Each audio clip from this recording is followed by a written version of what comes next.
जितने भी प्यारे बच्चे 22 फरवरी को बोर्ड एग्जाम का पेपर देने वाले हैं, उन सभी विद्यार्थियों के लिए यह वीडियो काफ़ी महत्वपूर्ण है। दोस्तों, इस वीडियो में हम बात करने वाले हैं कि जब आप 22 फरवरी को हिंदी का पेपर देने जाएँगे, तो आपकी जो कॉपी मिलेगी, उस कॉपी का जो पहला फर्स्ट कवर पेज होता है, उस कवर पेज को कैसे भरना है, इस वीडियो में फुल डिटेल के साथ जानकारी देने वाले हैं। आप सब जानते हैं कि हमारा जो रोल नंबर आता है, अब कितने अंक का आ रहा है? तो 10 अंक का रोल नंबर आ रहा है, ठीक है? और 10 अंक के रोल नंबर को कॉपी के कवर पेज को कैसे लिखना है, इस वीडियो में फुल डिटेल के साथ जानकारी देने वाले हैं। तो दोस्तों, इस चैनल को अभी तक सब्सक्राइब नहीं किए तो प्लीज़ चैनल को सब्सक्राइब कर लीजिए, क्योंकि इस चैनल पर बोर्ड से रिलेटेड सभी महत्वपूर्ण टॉपिक को कराया जा रहा है, ठीक है? तो इस चैनल को अभी के अभी सब्सक्राइब कर लीजिए जब तक कि आपका एग्ज़ाम ना खत्म हो जाए, ठीक है? तो चलिए देख सकते हैं कि ये आपका रहा जो आप पेपर देने जाएँगे तो जो आपकी कॉपी मिलेगी, कॉपी ऐसे ही मिलेगी और कॉपी का जो फर्स्ट पेपर यानी कवर पेज रहेगा सेम टू सेम ऐसे ही रहेगा। यदि आप इंटरमीडिएट में पढ़ते होंगे तो आपका इंटरमीडिएट परीक्षा यहाँ पर रहेगा। यदि आप हाई स्कूल में पढ़ते होंगे तो यहाँ पर क्या लिखा रहेगा, हाई स्कूल परीक्षा लिखा रहेगा, ठीक है? सेम टू सेम ऐसे ही कॉपी रहेगी, क्या केवल यहाँ पर चेंज होगा, हाई स्कूल लिखा रहेगा। यदि 10th वाले रहेंगे तो, यदि 12th वाले हैं तो इंटरमीडिएट की ये कॉपी है, ठीक है? तो कैसे भरना है देख सकते हैं, यहाँ पर जो लिखा गया है, देख सकते हैं कि परीक्षार्थी सभी प्रविष्टि शुद्ध एवं स्पष्ट रूप से स्वयं भरे। किसी कोई भी आपकी कॉपी के कवर पेज को नहीं भरेगा, स्वयं आपको ही भरना है, ठीक है? यहाँ पर देख सकते हैं दोस्तों, 1 नंबर में क्या लिखा गया है कि परीक्षार्थी का अनुक्रमांक जो लिखना है, किसमें लिखना है? अंकों में लिखना है, ठीक है? आपको एकदम पढ़-पढ़ कर भरना है, ठीक है? जल्दीबाजी में गलत नहीं करना है, ठीक है ना? गलत कर देंगे तो समझिए कि आप फेल हो जाएँगे, ठीक है? तो इसलिए आपको जल्दीबाजी में कवर पेज को नहीं भरना है, एकदम शांति से धीरे-धीरे भरना है, ठीक है? इसलिए इस वीडियो को ज़रूर सीख लीजिए कि हमको कॉपी का जो कवर पेज है कैसे भरना है।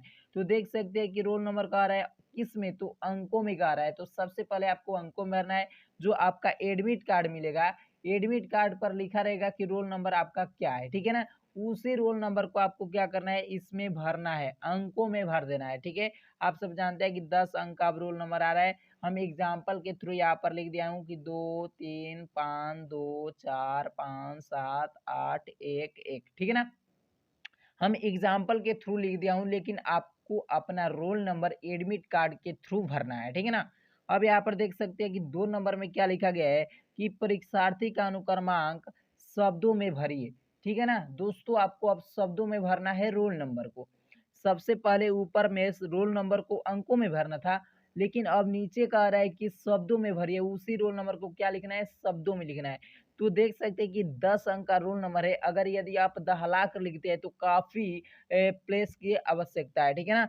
यहाँ पर उतना स्थान जगह खाली नहीं है कि आप दहला कर लिखेंगे, तो आपको दहला कर नहीं लिखना है, बिल्कुल जो अंक है उसी अंक को लिख देना है। जैसे कि यहाँ पर 2 है ना, तो 2 लिख देना है, 3 है तो 3 लिख देना है, यहाँ पर ये 2 है तो मान लीजिए 2 है, 2 है तो 2 है, 4 है तो 4 है, 5 है तो 5 है, ठीक इसी प्रकार आपको लिखना है।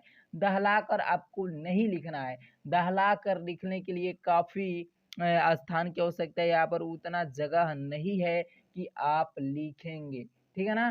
तो आपको क्या करना है, दहलाकर नहीं लिखना है, सेम टू सेम ऐसे ही आपको भी लिख देना है। अब हम यहाँ पर 3 नंबर में देख सकते हैं कि विषय एवं प्रश्न पत्र। विषय एवं प्रश्न पत्र यहाँ पर लिखा गया है कि विषय क्या है, तो आप जो भी सब्जेक्ट का दे रहे हैं आपको भरना है। यदि पहला दिन आपका हिंदी है तो आप भर देंगे हिंदी। देखिए, यदि आप 12th वाले हैं तो हिंदी में 2 हिंदी होता है, सामान्य हिंदी और साहित्य हिंदी, ठीक है ना? तो आप यदि आप सामान्य हिंदी लिए हैं तो आपको भरना होगा सामान्य हिंदी, यदि आप साहित्य हिंदी लिए हैं तो आप भरेंगे साहित्य हिंदी, ठीक है? यदि 10th वाले हैं तो केवल हिंदी भरेंगे। अब यहाँ पर देख सकते हैं बीच में लिखा गया है कि प्रश्न पत्र, यानी प्रश्न पत्र, केवल प्रश्न पत्र आपको भर देना है। क्या भरना है? केवल प्रश्न पत्र भर देना है। अब यहाँ पर देख सकते हैं दोस्तों, उसके नीचे लिखा गया कि प्रश्न पत्र पर अंकित संकेतांक। प्रश्न पत्र पर अंकित संकेतांक ये क्या होता है, तो देख सकते हैं यहाँ पर ये जो आपका पेपर मिलेगा, ठीक है ना? पेपर पर लिखा रहता है, यहाँ पर देख सकते हैं 801 डीबी कोड का ये है, ठीक है ना? ये 2023 का पेपर है, 801 डीबी कोड का, ठीक यहीं पर आपको भी लिखा रहेगा कोड और संकेतांक। ठीक है, तो इसी कोड को आपको क्या कर देना है, भर देना है यहाँ पर कि प्रश्न पत्र पर अंकित संकेतांक 801 डीबी कोड का, ये है ना 801 डीबी कोड का, तो ठीक उसी को हमने यहाँ पर भर दिया हूँ 801 डीबी कोड का। इसी प्रकार आपको भी भर देना है। अब यहाँ पर देख सकते हैं दोस्तों क्या लिखा गया है कि परीक्षा का दिन, जिस दिन आप पेपर दे रहे हैं उसी दिन को आपको लिखना है। तो आप सब जानते हैं कि जो 22 फरवरी को कौन सा दिन है, तो गुरुवार है, तो आपको गुरुवार भर देना है। अब यहाँ पर जस्ट उसके नीचे लिखा गया कि परीक्षा तिथि एवं पाली, परीक्षा तिथि एवं पाली। परीक्षा तिथि का मतलब हुआ कि आप किस तारीख को पेपर दे रहे हो, एवं लगाकर पाली है, तो देखिए यदि आप 10th वाले हैं तो आपको क्या लिखना है, प्रथम पाली। यदि आप 12th वाले हैं तो आपको लिखना है द्वितीय पाली, ठीक है ना। 10th वाले पहले जाते हैं 8 बजे से लेकर 11, यही होता है। और जो 12th वाले हैं 2 से होता है 5, यानी तो 12th वाले की श्रेणी में आ जाएंगे, तो द्वितीय श्रेणी में पाली में, और 10th वाले प्रथम पाली में आ जाएंगे, ठीक है ना। अब यहाँ पर हम बात करते हैं, जस्ट उसके नीचे लिखा गया है कि केंद्र का नाम, ठीक है ना। केंद्र का नाम का मतलब हुआ कि जहां पर आपका सेंटर गया है उसी विद्यालय का नाम लिखना है। आपके एडमिट कार्ड पर ऑलरेडी पहले से ही रहेगा, ठीक है ना। एडमिट कार्ड के थ्रू आप लिख सकते हैं एग्जाम सेंटर, यानी सेंटर का नाम, ठीक है ना, लिख सकते हैं। जहां पर आपका सेंटर गया है उसी विद्यालय का नाम लिखना है, ठीक है ना। जिस विद्यालय से आपका एडमिशन हुआ है उस विद्यालय का नाम नहीं लिखना है, जिस विद्यालय पर आपका सेंटर गया है उस विद्यालय का नाम लिखना है। अब हम बात करते हैं, यहाँ पर देख सकते हैं लिखा गया है कि कक्ष निरीक्षक भरे। क्या लिखा गया है कि कक्ष निरीक्षक भरे, उपयुक्त प्रविष्टियों का निरीक्षण किया। यहाँ पर देख सकते हैं लिखा गया कि परीक्षा कक्ष संख्या, एग्जाम रूम नंबर, जिस रूम नंबर में आप पेपर देंगे उसी रूम नंबर को भरेंगे। जब आप पेपर देने जाएंगे तो आपको वहां पर लिखा होता है कि किस रूम नंबर में आपका पेपर है, ठीक है ना, किस रूम नंबर में आपको पेपर देना है उसी रूम नंबर को आपको भरना है, ठीक है ना। हम एग्जाम्पल के थ्रू यहाँ पर 5 लिख दिया। अब यहाँ पर लिखा गया कक्ष निरीक्षक का पूरा नाम व हस्ताक्षर, जो आप नाम से हस्ताक्षर करते हैं एडमिट कार्ड पर, एडमिट कार्ड पर आप हस्ताक्षर किए होंगे जिस तरह, उसी तरह का आपको भी यहाँ पर हस्ताक्षर करना है। अब यहाँ पर लिखा गया है दिनांक, दिनांक आपको भर देना है जिस दिन आप पेपर दे रहे हैं, ठीक है ना, उसी को। तो दोस्तों ये सब रहा आपके बोर्ड का कवर पेज, ठीक है ना। इसी प्रकार आपको भरना है, एक भी गलती नहीं करना है।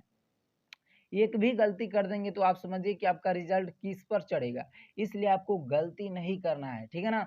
आपको एग्जाम सही सही भरना है। यदि आपको नहीं समझ में आ रहा है तो वहाँ पर एग्जाम, जो आप वहाँ पर टीचर होते हैं उन सभी से आप पूछ सकते हैं कि इसमें क्या भरा जाएगा, ठीक है ना। लेकिन आपको सही सही भरना है, जल्दीबाजी नहीं करना है। जल्दीबाजी करेंगे तो आपका गलत हो सकता है, ठीक है ना। तो जल्दीबाजी मत कीजिएगा, एकदम अच्छी तरह से भरिएगा। तो आज की इस वीडियो में इतना ही रहने देते हैं, तब तक ले जय हिंद जय भारत।